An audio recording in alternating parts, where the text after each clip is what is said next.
Bienvenue dans votre tranche 7 minutes avec Jésus, numéro 25. Aujourd'hui, nous sommes samedi 20 septembre 2025. Cette émission se fait maintenant à Lubumbashi. Que Dieu soit béni. Alors, vous voulez vraiment aider ce travail, abonnez-vous à ma chaîne YouTube, Pasteur Aïda Mbouchou TV. Et puis à ma chaîne TikTok, appuyez sur les cœurs et le plus, abonnez-vous pour aider ce travail. Que Dieu vous bénisse richement. Mes amis, mes frères et sœurs que j'aime beaucoup, nous allons lire notre Bible. Nous prenons 1 Corinthiens, chapitre 2, verset 4. Nous lisons au nom du Seigneur Jésus-Christ.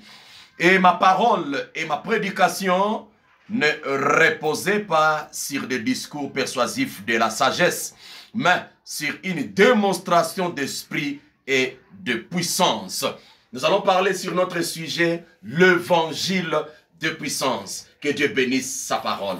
Vous voyez l'évangile de Jésus. Comme nous parlons, nous prêchons Jésus. Nous parlons sur Jésus. Il est censé accompagner cet évangile avec la démonstration, la puissance du Saint-Esprit. Voilà ce que je vais vous dire, mes frères et sœurs. Faites confiance au Seigneur Jésus. Il est vivant. C'est vrai, il était mort. L'unique personne qui pouvait être mort et après ressusciter des morts, ce n'est que le Seigneur Jésus-Christ. Alors, tous les prophètes ont parlé de lui. Que ce soit tous les prédicateurs ont parlé de lui. Tout ce dont nous pouvons prêcher, nous pouvons parler dans des églises par-ci, par-là. Nous parlons du Seigneur Jésus, nous parlons au nom du Seigneur Jésus-Christ. Alors, nous sommes censés prêcher une évangile de puissance et de démonstration. Car si réellement nous parlons sur Jésus, nous appelons Jésus à entrer en scène, nous répétons sa parole, nous répétons sa Bible, il est censé nous accompagner avec la guérison, avec la démonstration, avec la puissance, même les démons, avec la délivrance. Les démons vont quitter le cœur, vont quitter le corps de pécheurs. Il y aura une transformation de vie. Est-ce que tu crois en cette parole? Si tu crois réellement, dis Amen. Au nom du Seigneur Jésus, que notre Dieu puisse te bénir richement.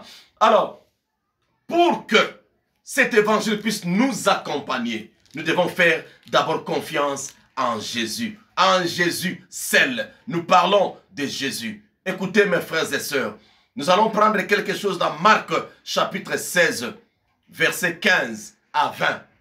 C'est merveilleux. Écoutez ce que la Bible dit. Puis il leur dit, allez par tout le monde et prêchez la bonne nouvelle à toute la création. Celui qui croira et qui sera baptisé sera sauvé, mais celui qui ne croira pas sera condamné. Voici les miracles qui accompagneront ceux qui auront cru à mon nom. En quel nom? Au nom de Jésus. À mon nom, ils chasseront les démons. Ils parleront de nouvelles langues. Très bien. Ils saisiront des serpents. S'ils boivent quelques breuvages mortels, ils ne le feront point de mal.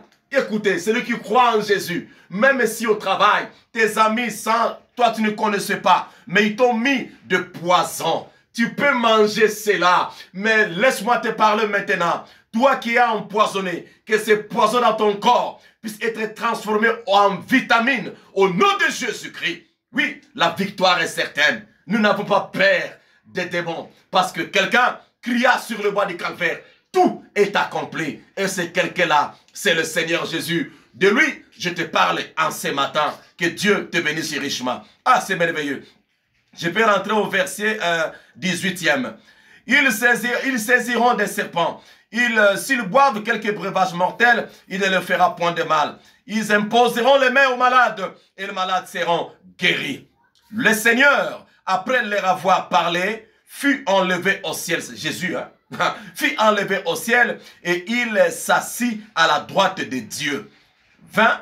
Et ils s'en allèrent, qui? Les disciples, les apôtres. Et ils s'en allèrent prêcher partout. Le Seigneur travaillait avec eux. Il confirmait la parole par les miracles qui l'accompagnaient. Amen, amen. Quand vous parlez du Seigneur Jésus, quand vous témoignez, il est censé accompagner vos témoignages, vos paroles, votre prédication avec la guérison, avec la délivrance, avec la puissance du Saint-Esprit. il est capable. Je voulais parler à quelqu'un ce matin. Jésus est vivant. Il agit encore. Il travaille encore. Mais le problème avec nous, nous sommes censés placer simplement la foi. La foi dans la parole du Seigneur. Vous lisez quelque chose comme Marc 11, 24. La Bible dit, Jésus dit, tout ce que vous demanderez en priant, croyez que vous l'avez reçu et vous le verrez s'accomplir. Et nous devons placer la foi en cela. Et quand nous plaçons la foi, le Seigneur est censé agir. Il agira. Je lis quelque chose, mes frères et sœurs, dans Hébreux chapitre 11, verset 1.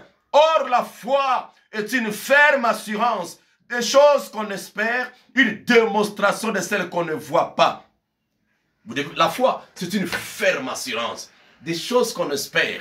Comme vous espérez, comme vous avez l'assurance, automatiquement, la démonstration viendra. La chose sera faite. La réalisation viendra dans votre vie. Alors plaçons la foi. Nous voulons être accompagnés par la puissance du Seigneur. Le Seigneur est vivant, il agit jusqu'à aujourd'hui. Moi, je me pose la question, comment est-ce que nous pouvons dormir et se réveiller un certain matin? Nous dormons comme des morts, mais Dieu nous réveille. Tout c'est fait par la foi. Une maman peut promettre à sa fille, à sa fillette peut-être, je pars en ville, je descends en ville. Dès que je rentrerai, je t'apporterai des biscuits ou bien des bonbons. Mais la maman, quand elle parle, c'est déjà la foi.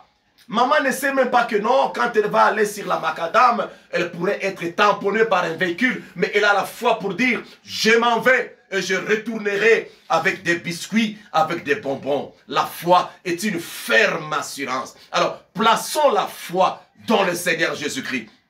Je parle à toi qui es malade. Place la foi. Maintenant, nous parlons sur l'évangile de puissance. Et cet évangile-là, l'acteur principal de cela, c'est le Seigneur Jésus-Christ. Et laisse-moi te dire, il a dit, à mon nom, vous chasserez les démons. Maintenant même, toi qui es souffrant, à la maison, dans des hôpitaux, par-ci, par-là, ces démons de maladie, je les chasse au nom de Jésus-Christ, qu'ils puissent abandonner ta vie. Car tu es un enfant du Seigneur. Ton corps doit être en bonne santé. Toi qui as une quelconque situation qui ne marche pas, au nom de Jésus, que ça commence à marcher. Oui, je veux que l'évangile de puissance puisse nous accompagner. Nous tous qui sommes prédicateurs, même nous tous qui sommes fidèles, qui sont en train de témoigner sur le Seigneur Jésus. Que le Seigneur Jésus te bénisse maintenant. Seigneur Dieu, bénis ta parole. Bénis tes enfants qui ont écouté. Agis dans leur vie avec la puissance, la démonstration du Saint-Esprit. Au nom de Jésus. Amen.